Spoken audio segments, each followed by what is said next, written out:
Good morning students. आज का हमारा जो टॉपिक रहेगा वो रहेगा जियोलाइट्स। जियोलाइट्स क्या होते हैं? They are the shape selective catalyst.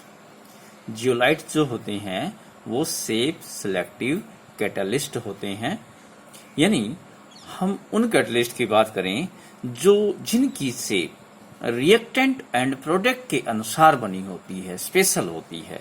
Shape selective मतलब रिएक्टेंट के अनुसार सिलेक्टिव है ये इनकी शेप। ऐसे कैटलिस्ट को हम शेप सिलेक्टिव कैटलिस्ट कहते हैं और जियोलाइट इनका बेस्ट एग्जांपल है। Zeolites are the example of the shape selective catalyst.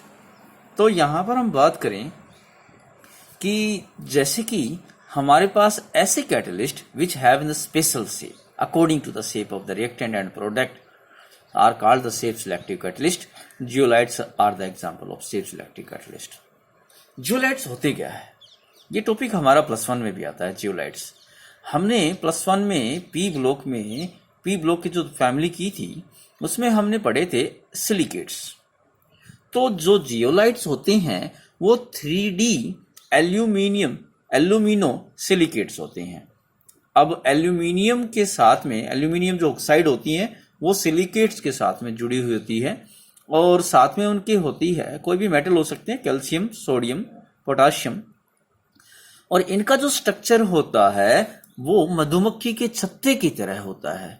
मधुमक्खी की छत्ते की तरह कह सकते हैं। जैसे कि हम अगर ड्रॉ करें तो जैसे कि हम ग्रेफाइट का स्ट्रक्चर ड्रॉ करते हैं उस प्रकार भी, या फिर जैसे कि हम ब्लैक फॉस्फोरस का स्ट्रक्चर है वो भी इससे रिजेंबल करता है।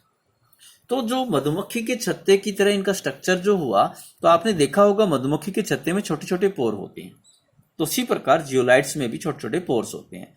जो इनके अंदर छोटे छोटे पोर्स छेद होते हैं उनका जो आकृति होती है वो किसकी तरह होती है? वो रिएक्टेंट की तरह होती है, यानी स्पेशल रिएक्टेंट जो इनमें फिट हो सके। जैसे कि हम एग्जाम्पल लेते हैं, जैसे कि जो ZSM5 है, ZSM5 जियोलाइट जो होता है वो क्या करता है कि अल्कोहल को पेट्रोल में कन्वर्ट करता है, पेट्रोलियम में कन्वर्ट करता है। यानी यह जिस अल्कोहल पे काम करता है इसके पोर्स के स्ट्रक्चर उसकी तरह होते हैं कि वो आसानी से उसमें फीड हो जाए, दूसरे मॉलिक्यूल फीड ना हो पाए। तो जो रिएक्टेंट हुआ जैसे कि अल्कोहल, और ये जिस पेट्रोल में बदलेगा उससे मैच करेगा। तो मतलब ZSM5 zeolites have the pore structure like the alcohol and petrol. ये अल्कोहल को पेट्रोल में कन्वर्ट करता है। आगे हम बात करते हैं एंजाइम्स क्या होती हैं। तो हम बात करें एंजाइम्स बायोलॉजिकल कैटलिस्ट होते हैं, यानी हमारी जो बायोलॉजिकल रिएक्शन होती है, हमारे शरीर में जो रिएक्शनें हो रही हैं उन रिएक्शनों को फास्ट करने के लिए एंजाइमों की जरूरत होती है। जैसे कि आप एग्जाम्पल ले सकते हैं, हमारे द्वारा जो खाया गया भोजन है, अगर हमारे शरीर में एंजाइम नहीं होगी तो बिना एंजाइमों के ये हमारे शरीर में पचने में लगभग 50 लाख साल लगाएगा।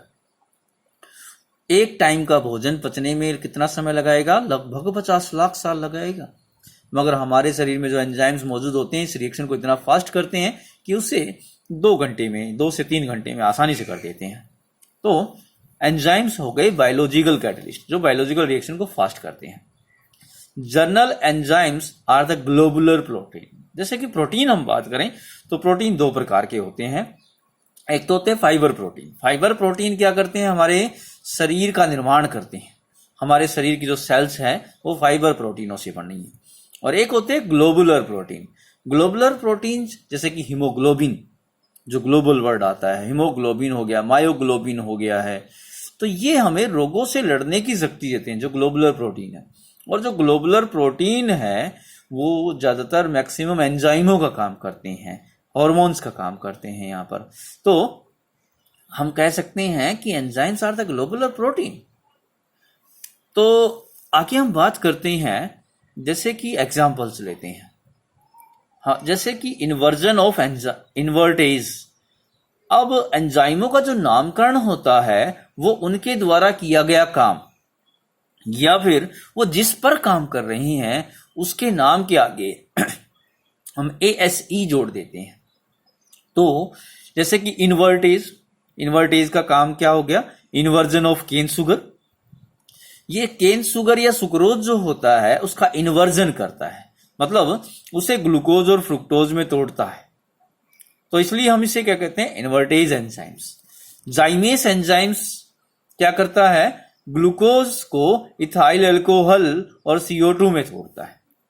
डाइस्टेज जो एंजाइम होता है वो स्टार्च को माल्टोज में कन्वर्ट करता है। किसमें कन्वर्ट करता है, स्टार्च को माल्टोज में। माल्टेज जो एंजाइम होता है वो माल्टोज को ग्लूकोज में कन्वर्ट करता है। जैसे कि आगे और भी हो सकते हैं हमारे पास। यूरेज जो एंजाइम होता है वो कन्वर्ट करता है यूरिया को अमोनिया एंड CO2 में। आगे हम बात करते हैं, जो पेप्सिन एंजाइम होता है वो प्रोटीन को पेप्टाइड्स में कन्वर्ट करता है, जो हमारे स्टमच में होता है। ट्रैप्सिन जो एंजाइम्स होता है वो प्रोटीन को एमिनो एसिड में कन्वर्ट करता है, जो हमारे शरीर के इंटेस्टाइन में होता है। लैक्टोबैसिलस एंजाइम जो होता है वो मिल्क को दही में कन्वर्ट करता है। तो ये हमारे पास एंजाइमों के नाम हो गए हैं जो प्रोसेस कर रहे हैं। वेरी वेरी इंपॉर्टेंट, एक एक नंबर में पूछ ले जाते हैं कि ये एंजाइम क्या काम करता है या इस काम को करने में कौन सा एंजाइम लगता है। और तो आगे हम बात करते हैं कैरेक्टरिस्टिक्स ऑफ द एंजाइम। भाई एंजाइमों के गुण क्या है, कैरेक्टरिस्टिक्स क्या है। तो देखें, आप दूध को दही में बदलते होंगे तो कितना दही डालते हैं, थोड़ा सा दही डालते हैं एक बड़े अमाउंट के लिए। तो जैसे कि हम बात करें कि only small amount of enzymes can be highly efficient because they regeneration is very fast, their regeneration is very fast. मतलब एंजाइम तुरंत रिएक्शन के रिएक्टेंट को प्रोडक्ट में कन्वर्ट कर देते हैं और दोबारा से बहुत तेजी से बन जाते हैं, रीजनरेट हो जाते हैं। दूसरा हम बात करें, the efficiency of enzyme are very high. इनके काम करने की जो क्षमता है बहुत तेज होती है। They the speed up the rate of reaction about the 10⁻20 times. ये लगभग 10⁻20 गुना रेट ऑफ रिएक्शन को बढ़ा देते हैं, यानी लाखों करोड़ों अरबों बार। तो अब देखें यहां पर 10⁻20 का मतलब हो गया है कि 2 बार तो 1 करोड़ गुना में 1 करोड़ गुना में 10 लाख, ये हो गया, इतने गुना बढ़ा देते हैं।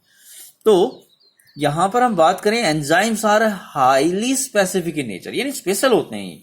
ये स्पेशल रिएक्टेंट पे काम करते हैं, स्पेसिफिक नेचर के होते हैं। ईच एंजाइम्स कैटलाइज ए स्पेशल रिएक्शन। ये स्पेशल रिएक्शन को कैटलाइज करते हैं, यानी कि हर एक एंजाइम हर जगह काम करता है। ये स्पेशल रिएक्शन, इनके लिए पर्टिकुलर रिएक्शन फिक्स है। अब ऑप्टिमम टेम्परेचर हम बात करें, जो हमारे 37 डिग्री टेम्परेचर है, हमारा शरीर का जो स्वस्थ मनुष्य का तापमान होता है 37 डिग्री सेल्सियस, उसके ऊपर सबसे बेस्ट काम करती हैं। और हमारे शरीर का जो एवरेज पीएच होता है वो 5 से 7 होता है, उसके ऊपर भी सबसे ज्यादा एक्टिव होते हैं। तो मतलब हमारे शरीर के नॉर्मल टेम्परेचर और प्रेशर के ऊपर ही सबसे ज्यादा तेजी से काम कर रहे हैं, इसलिए हमारे शरीर को मैक्सिमम एनर्जी मिलती है और जिससे हमारा शरीर स्वस्थ महसूस करता है। In the presence of the activators and coenzymes. तो एक्टिवेटर क्या होते हैं, जो एक्टिविटी को फास्ट करते हैं, और कोएंजाइम्स ऐसे होते हैं जैसे कि हमारे पास जो एंजाइम्स होते हैं उसमें एक बिना प्रोटीन का पार्ट होता है, नॉन प्रोटीन पार्ट होता है, हम उसे कोएंजाइम्स कहते हैं। Enzymatic the activity increase. तो प्रेजेंस ऑफ एक्टिवेटर और कोएंजाइम्स, एंजाइमेटिक जो एक्टिविटी होती है वो बढ़ जाती है। तो जैसे कि हम बात कर रहे हैं कोएंजाइम्स क्या होते हैं, तो इन enzymes a non protein part, vitamin कह सकते हैं, एंजाइमों के साथ जो जुड़ा होता है, जो नॉन प्रोटीन पार्ट होता है, vitamin is present, is called the coenzyme. हम इसे क्या कह रहे हैं, हम इसे कोएंजाइम का नाम दे रहे हैं। तो आज के हमारे यही टॉपिक है। इसी के साथ हम नेक्स्ट अगले टॉपिक अगला वीडियो में बात करेंगे।